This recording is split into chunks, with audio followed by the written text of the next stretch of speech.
ആണ്ടേക്കൊരിക്കൽ ഒരു ഓഗസ്റ്റ് 15 നുണയുന്ന മധുരമോ ഭാരതം.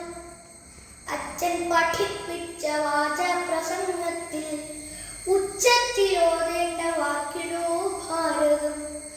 വർഷപരീക്ഷയ്ക്കു വേഗം വരയ്ക്കുന്ന വർണ്ണമേളം കൊണ്ട വരയിലോ ഭാരതം. വരകൾക്കു താഴെ ഒരു കുഞ്ഞിൻ വിശപ്പും വഴികുട